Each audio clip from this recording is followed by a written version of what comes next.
So it's the sun that connects them in Revelation, okay? When the fourth vial is cast down, it connects Moon, Mercury, and Venus back to Earth, okay? And remember, when Earth was reduced to a single one of these, okay?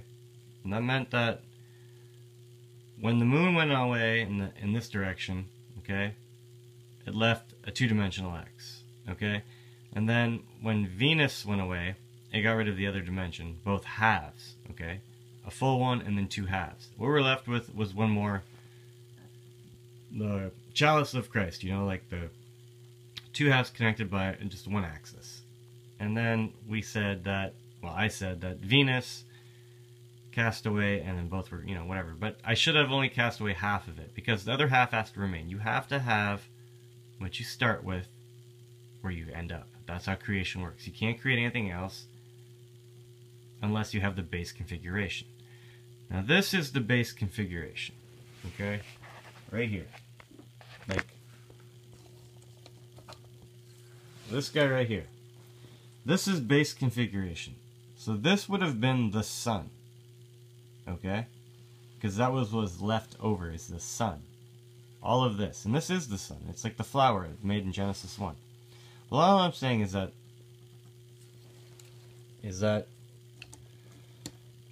when the fourth vial was cast, the sun, the vial for the sun was cast. Look what I depicted here. I created a Stargate almost for the shaft with the magnet at the tip. So remember that the magnets are going to be on the inside of this guy, okay? All the way around. I'm going to use the IHS symbol, which has 32 sun flares. I have 4 quadrants, 8 per quadrant, fitting, infinite. So 8 magnets per quadrant on the inside for that there to turn that axis. Okay, this will turn. If we put magnets on here, and there's magnet dots connected by copper coils, maybe these will turn. Okay? Maybe all of that's needed for that one phase. Okay?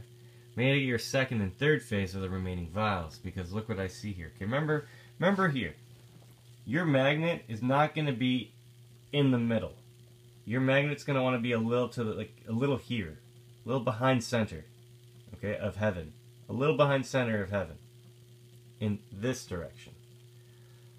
Who's to say we can't take another unit like this and put it here in this direction, and then put our magnets around this way, and then have our probe stick out this way?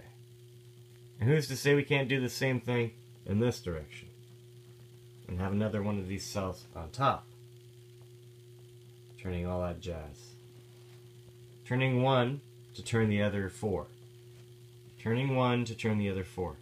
Turning one to turn the other 4. Look at that. The sun of God. The sun, guys. The sun is the center. Like the sun is encapsulating the new heaven in the X, Y, and Z direction to create tangible motion.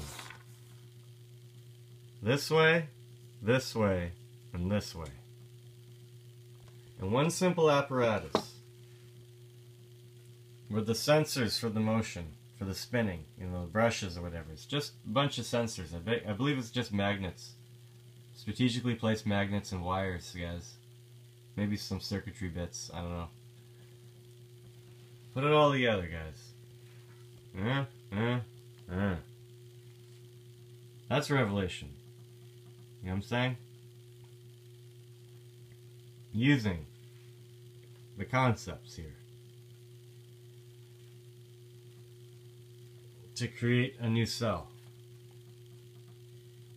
I mean, who's to say we can't expand, you know, guys, go off infinitely, but I'm just saying, I wonder what 1 would produce. I wonder what 2 would produce. I wonder what, on and on and on, guys. So I think this is creation. Okay, I think this is pretty much a pictorial, you know, as visual as I can get with the the probe to spin the axis, to spin whatever, to spin whatever, to be all wired up to over the here to the 2 circuits, to create enough power to run things to make you comfortable and to help you survive and to put money back in your pocket. So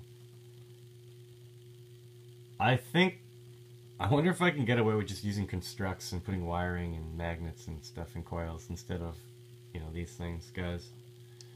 Seems to be pretty good model. But wow, has it ever given me ideas. Do you not see this here? Do you not see you can line the magnets here, line the magnets here, and line the magnets here, and have a probe here, here, and here, or even under, wherever, guys. I see that's totally doable. I don't know how much you need. I don't know how much one of these produces. Maybe they all have to be together, okay? That's the creation of Armageddon, guys. Maybe that's it. They all have to be together. To create... Yeah, they all have to be wired together to conquer duality, guys. The 2 circuits. To join masculine and feminine. The CXCX. Or the CXX.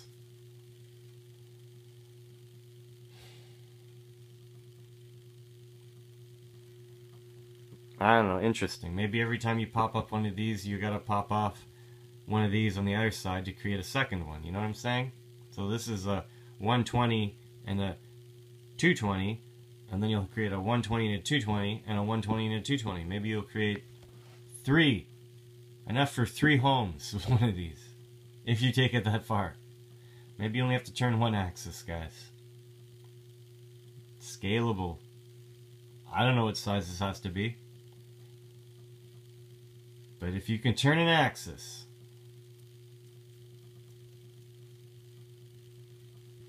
it should be a project. It should be a design competition at this point. It should be a...